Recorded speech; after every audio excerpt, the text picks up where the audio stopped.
Hello दोस्तों, बहुत दिनों के बाद फिर मैं वापस आया हूँ क्योंकि मेरी तबीयत थोड़ी सी अस्वस्थ थी।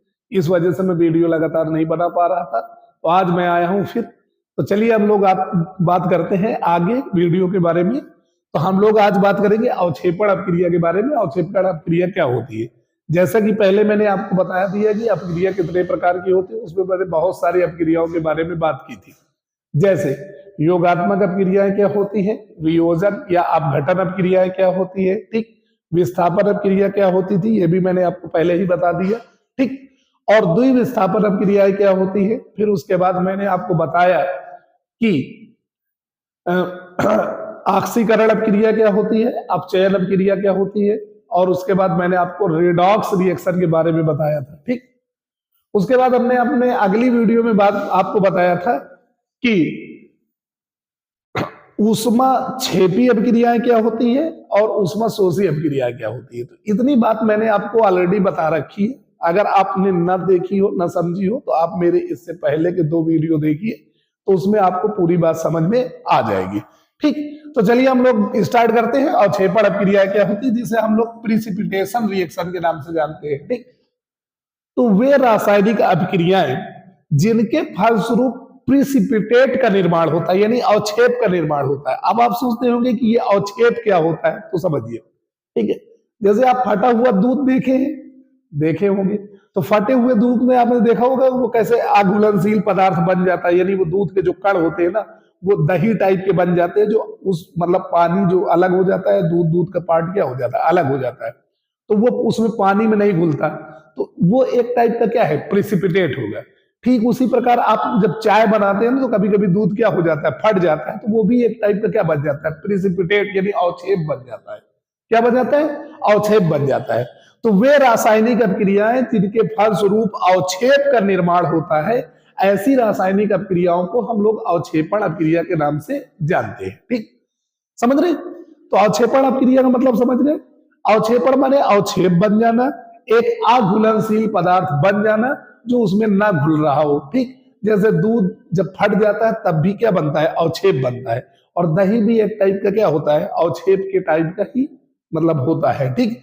जैसे मान के चलिए कि सोडियम सल्फेट है, यानी Na2SO4, यानी इसका एक्वस सोल्यूशन। एक्वस सोल्यूशन का मतलब इसका जलीय विलयन लिया जाए। क्या लिया जाए? जलीय विलयन। उसकी क्रिया हम लोग अगर क्या कर दे, BaCl2 यानी बेरियम क्लोराइड के एक्वस सोल्यूशन से अगर हम कर ले, यानी जलीय विलयन से इसकी रिएक्शन करावे, तो इसकी रिएक्शन जब इसके जलीय विलयन से कराते हैं ना, तो बनता है Na, ठीक है, Cl, 2 अणु बन जाता है। कितने अणु बन जाता है? 2 अणु NaCl बन जाता है, ठीक है।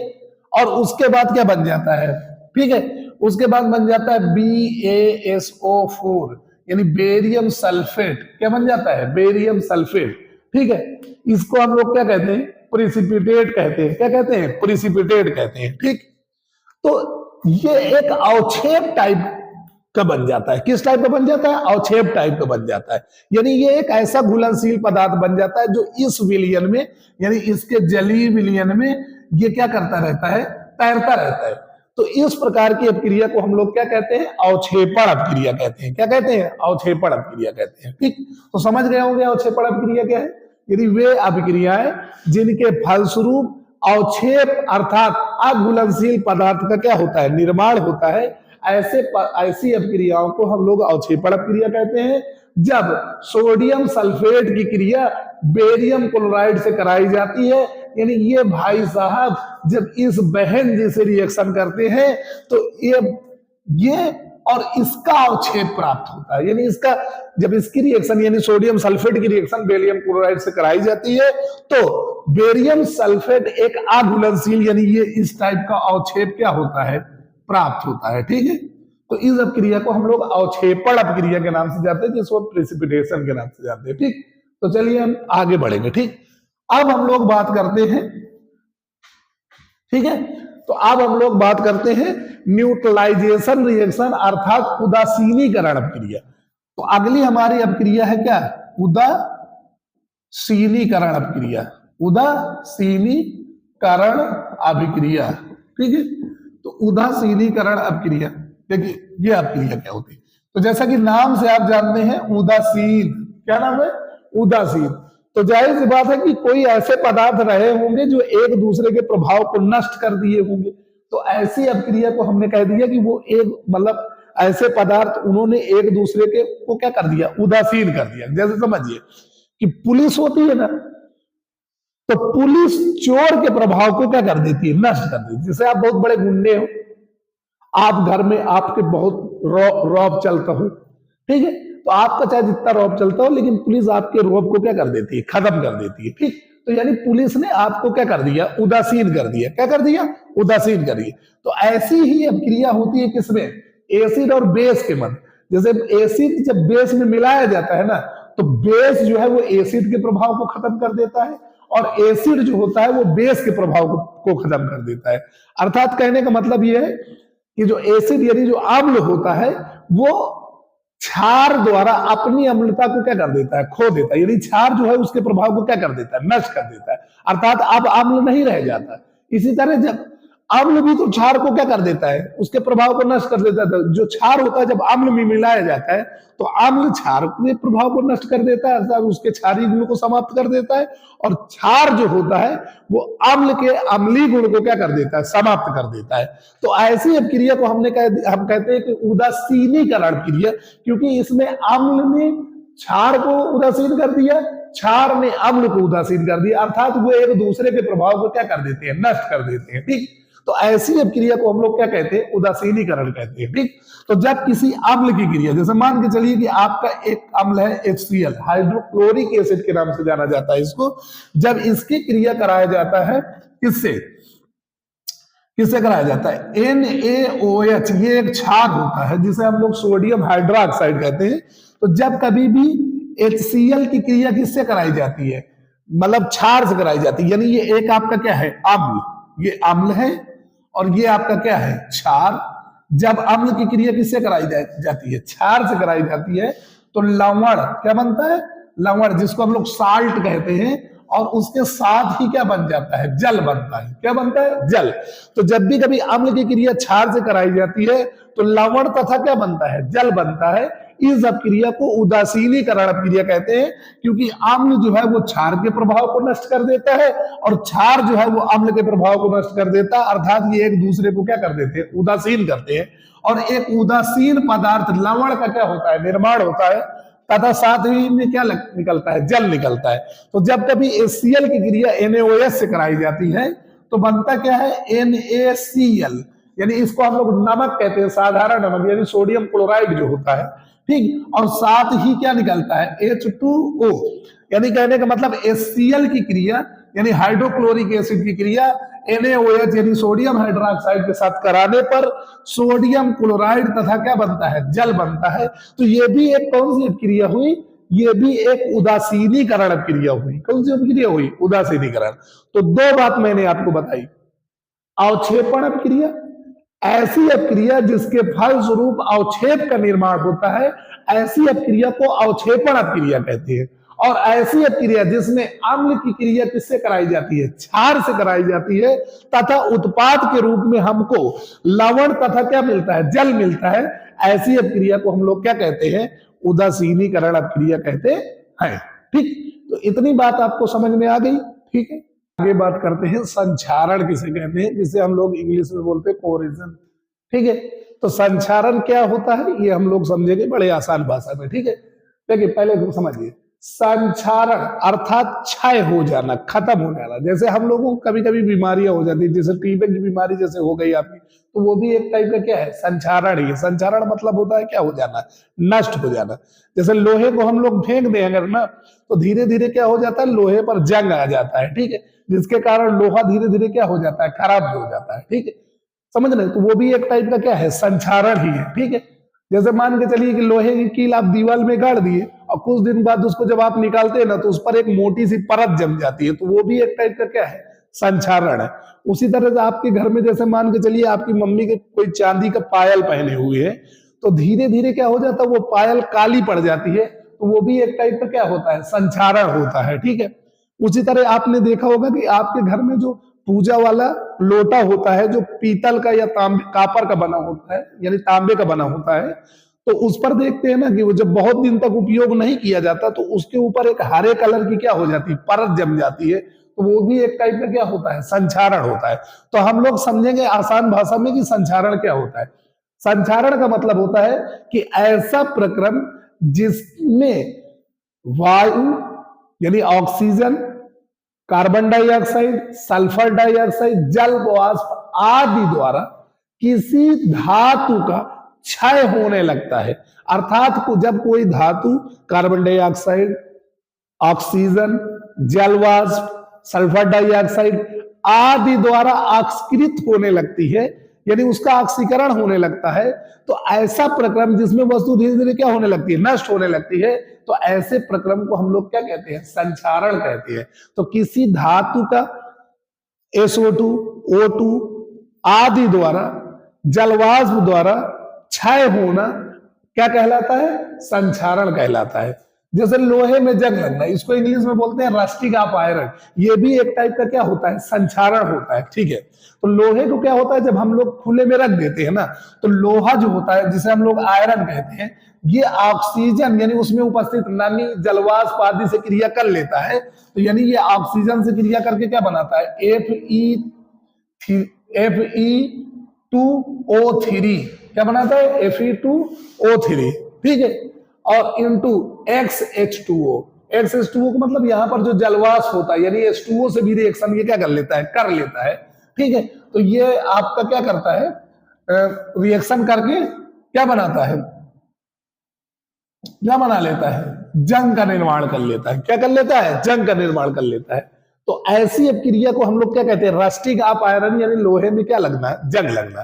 तो जब लोहे को हम लोग खुले में छोड़ देते हैं, तो छोड़ने के बाद लोहे के ऊपर एक पतली सी लाल भूरे रंग की क्या हो जाती है, परत जम जाती है, जिसे हम लोग क्या कहते हैं, रस्ट यानी जंग कहते हैं। और इस प्रक्रिया को हम लोग रस्टिंग ऑफ आयरन या लोहे में क्या कहना, जंग लगना कहते हैं। ये भी क्या कहलाता है, ये भी एक संक्षारण ही होता है, अर्थात लोहे का क्या होना, खराब ही होना ही होता है। ठीक है, उसी तरह जब कॉपर के बर्तन को हम लोग नम वायु में रखते हैं ना, तो कॉपर जो होता है वो ऑक्सीजन से रिएक्शन करके, यानी वो नमी, जलवाष्प ऑक्सीजन से रिएक्शन करके उससे ऑक्सीकृत हो जाता है, और कॉपर ऑक्साइड यानी क्यूप्रस ऑक्साइड का क्या करता है, निर्माण करता है, तथा उसके ऊपर एक हरे कलर की क्या हो जाती है, परत आ जाती है क्यूप्रस ऑक्साइड यानी कॉपर ऑक्साइड की।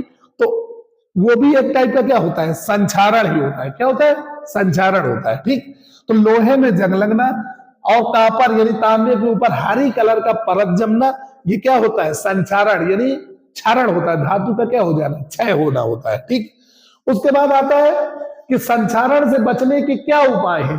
तो पहला उपाय ये है कि अगर आपको लोहे को खराब होने से बचाना है, तो उसके ऊपर क्या कर दिया जाता है, पेंट कर दिया जाता है। जब हम लोगों के घर में जब मकान बनता है ना नया नया, तो उसके ऊपर हम लोग तुरंत ही उस दरवाजा लगवा करके, खिड़की लगवा करके उसके ऊपर तुरंत ही हम लोग क्या कर देते हैं, पेंट कर देते हैं, ताकि ये खराब ना होने पाए। ठीक, जैसे हमारे पास साइकिल है ना, उसको हम बहुत दिन तक जब यूज करते हैं ना, तो थोड़ा सा पेंट हट जाता है, जिसके कारण उस पर जंग लगने लगता है, तो फिर उसके ऊपर हम लोग ग्रीस लगा देते हैं। जैसे साइकिल की चैन में हम लोग क्या लगाते हैं, ग्रीस लगाते हैं, ताकि वो चैन क्या हो जाए, चिकनी हो जाए और उसके ऊपर जंग ना लग पाए। ठीक है, तो पेंट करके और ग्रीस लगाकर हम आसानी से लोहे को क्या कर सकते हैं, संक्षारण से क्या कर सकते हैं, बचा सकते हैं। ठीक, उसके बाद होता है तीसरी प्रोसेस, गैल्वेनीकरण, जिसे हम लोग यसद लेपन कहते हैं। क्या कहते हैं, यसद लेपन।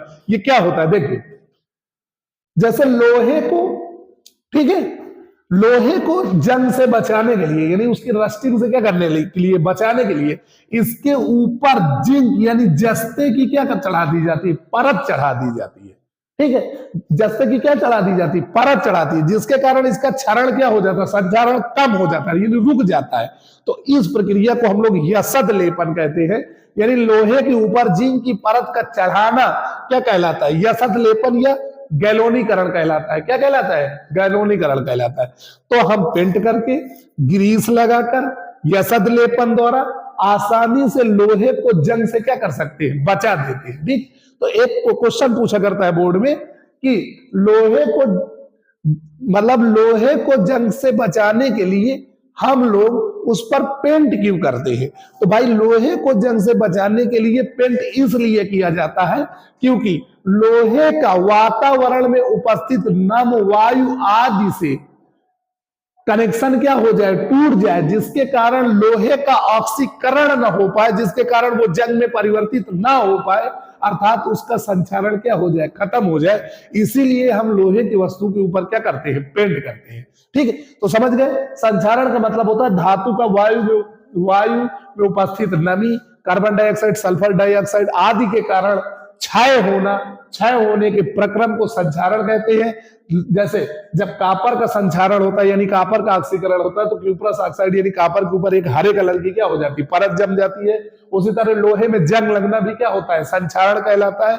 ये फार्मूला होता है किसका, जंग का, यानी किसका फार्मूला होता है, जंग का फार्मूला होता है। ठीक, और लोहे पर जंग लगने से बचाने के लिए यानी संचारण से बचने के क्या उपाय होते हैं, तो उस पर वस्तु पर क्या कर दिया जाता है, पेंट कर दिया जाता है तथा उस पर ग्रीस लगा दिया जाता है और यसद लेपन कर दिया जाता है। ये मेनली आयरन, ठीक है, और को बचाने के लिए होता है। हम लोग क्या करते हैं, आसानी से लोहे के ऊपर जिंक की परत क्या कर देते हैं, चढ़ा देते हैं, जिसके कारण उसका वातावरण से क्या हो जाता है, कनेक्शन खत्म हो जाता है और आसानी से वो क्या हो जाती है, सेफ रहती है। ठीक, तो इतनी बात आपको मैंने बताया। ठीक, अब हम लोग समझेंगे कि विकृत गंधिता क्या होती है। क्या होती है, विकृत गंधिता। ठीक है, विकृत का मतलब होता है बदल जाना और गंधिता का मतलब होता है गंध, अर्थात क्या होना, गंध या स्वाद में क्या हो जाना, परिवर्तित हो जाना, परिवर्तन हो जाना। तो ऐसी प्रक्रिया जिसमें किसी पदार्थ का क्या हो जाता है, गंध क्या हो जाता है और स्वाद क्या हो जाता है, बदल जाता है, उसे हम लोग क्या कहते हैं, रेंसिडिटी कहते हैं। जैसे देखिए तेल व खाद्य पदार्थ, तेल व वसा युक्त जो खाद्य पदार्थ होते हैं वो ऑक्सीकृत हो जाते हैं यानी ऑक्सीजन से रिएक्शन कर लेते हैं, जिसके कारण उनके गंध व स्वाद में क्या हो जाता है, परिवर्तन हो जाता है। तो ऐसी क्रिया को हम लोग क्या कहते हैं, विकृत गंधिता कहते हैं। जैसे हम भोजन को पका कर रखते हैं ना, तो अगर उसको हम फ्रिज में ना रखें ना, कुछ देर ऐसे ही रख दे, मतलब गर्म स्थान पर रख देना, तो शाम तक में वो भोजन स्वाद में पूर्णतः क्या हो जाता है, चेंज हो जाता है। तो यह प्रक्रिया हम लोग क्या कहलाती है, विकृत गंधिता कहलाती है, अर्थात उसमें उसके गंध में क्या हो गया, परिवर्तन हो गया। इसीलिए विकृत गंधिता ना हो तो उसको फ्रिज में यानी ठंडे स्थान में रखा जाता है ताकि उसकी ये वाली प्रोसेस क्या हो जाए, स्लो हो जाए। ठीक है, तो जैसे आपने देखा होगा ना, जो कुरकुरे का पैकेट रहता है तो उसमें बहुत सा फूला रहता है ऐसे, तो वो फूला क्यों रहता है, ताकि उसके में विकृत गंधिता क्या हो ना हो।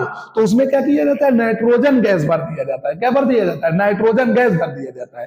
तो जो चिप्स का पैकेट होता है या कुरकुरे का पैकेट होता है उसके अंदर नाइट्रोजन गैस इसीलिए भर दी जाती है ताकि उसमें जो ऑक्सीजन ना हो, ऑक्सीजन को हटाकर उसमें क्या भर दिया जाता है, नाइट्रोजन गैस भर दिया जाता है। अगर ऑक्सीजन गैस होगी ना तो वो जो कुरकुरे और चिप्स है ना उसमें तेल और वसा की मात्रा होती है, जिसके कारण वो ऑक्सीजन से रिएक्शन करके वो ऑक्सीकृत हो जाएगा और फिर वो विकृत गंधित हो जाएगा, यानी उसके स्वाद में क्या हो जाएगा, परिवर्तन हो जाएगा। तो वो काफी दिन तक चल सके इसके लिए उसमें से ऑक्सीजन को हटाकर क्या भर दिया जाता है, नाइट्रोजन गैस को क्या कर दिया जाता है, भर दिया जाता है। तो विकृत गंधिता का मतलब होता है किसी चीज के गंध में परिवर्तन हो जाता है, अर्थात तेल व वसा युक्त खाद्य पदार्थों को जब हम खुले में रख देते हैं तो वो ऑक्सीजन से रिएक्शन कर लेते हैं और रिएक्शन करने के बाद उनके गंध और स्वाद में क्या हो जाता है, परिवर्तन हो जाता है, यानी उनका गंध और स्वाद पूर्णतः क्या हो जाता है, बदल जाता है। तो यह क्रिया रेंसिडिटी या विकृत गंधिता कहलाती है। और इससे बचने के लिए हम लोग क्या करते हैं, या तो हम इसको क्या करते हैं, ठंडे स्थान में रखते हैं, यानी इसका टेम्परेचर इतना डाउन कर देते हैं कि विकृत गंधिता स्लो हो जाती है, यानी ये प्रक्रिया क्या हो जाती है, स्लो हो जाती है। ठीक है, तो चिप्स के जो पैकेट होते हैं ना उसमें ऑक्सीजन को हटा करके उसके दर पर क्या भर दिया जाता है, नाइट्रोजन गैस को भर दिया जाता है ताकि उसमें विकृत गंधिता प्रोसेस क्या हो ना हो, अर्थात वो ऑक्सीकृत ना हो। ठीक है, तो समझ रहे, तो इस तरह हम लोग क्या करते हैं, आसानी से कंपनी वाले हम लोगों को क्या बनाते हैं, उल्लू बनाते हैं। वैसे फिलहाल जब आप चिप्स खरीदने जाते हैं ना तो वो 5 रुपए के पैकेट में हवा आपको ज्यादा यानी नाइट्रोजन ज्यादा मिलती है और चिप्स क्या मिलते हैं, कम। ठीक है, हमको लगा कर तो बहुत बड़ी पैकेट है, तो दरअसल उस पैकेट तो बहुत बड़ी रहती है, उसमें सिर्फ हवा रहती है और उसमें कुछ नहीं रहता है। एक आलू जो 1 रुपए का मिलता है ना, उस आलू के 4 चिप्स रहते हैं, उसी को 5 रुपए में देते हैं, तो 5 रुपए में 4 चिप्स और कुंटल भरा हुआ आप खरीद लीजिए आराम से। ठीक, तो विकृत गंधिता से बचने के लिए उसमें हवा क्या मतलब उसमें नाइट्रोजन गैस क्या कर दी जाती है, भर दी जाती है। ठीक, तो इतनी बात आपने समझ लिया होगा। तो पहला चैप्टर हमारा यहीं से क्या हो जाता है, समाप्त हो जाता है। ठीक, तो मैंने आपको पूरी बात बता दी, रासायनिक और भौतिक परिवर्तन से लेकर विकृत गंधिता तक। तो आशा है कि आप लोगों को ये बात बहुत अच्छे से समझ में आ गई होगी। आप लोग पढ़ते रहिए, मुस्कुराते रहिए और हंसते रहिए, और ठीक है, आराम से ठंडी का आनंद लें और परीक्षा की तैयारियां करें, क्योंकि परीक्षा नजदीक है। तब तक के लिए धन्यवाद।